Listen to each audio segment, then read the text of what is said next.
makes total sense that the body would be well adapted to use whatever food was available and is available today. And it's easy to see or argue that a lot of what sits on the shelf at the grocery store today is not something that was ever available No, uh, no. at any time in history prior to this modern industrial age. For somebody who's really interested in getting one or two of these foundational pieces right, Susan, what would you say are the most fundamental things someone needs to get right to have a good chance at optimizing energy production and therefore health and wellness in their body? Well, I like to test, not guess. And that's kind of the science geeky part in me. So I look at blood tests, organic acids, hormonal testing, whole range of testing, not to diagnose disease, but to just see where the body actually is and where the issues might be coming from.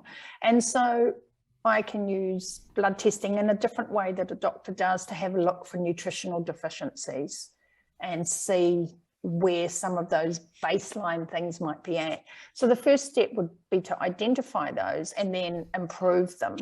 And if we can improve them with real food inputs, that is better because our body recognizes that and it works well.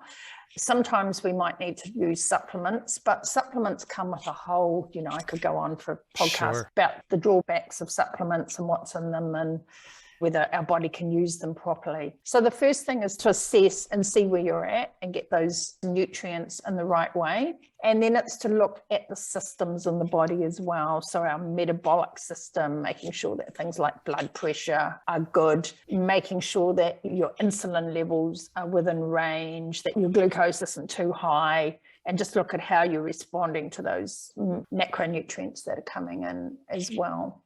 And it's a matter of finding a balance between those. And everybody's different.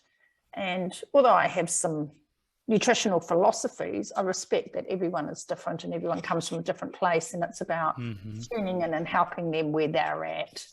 Well, it's a brilliant answer. Rather than taking a specific common approach, like everybody needs to eat these certain foods or et cetera, here's a recommended nutrition plan that people ought to follow.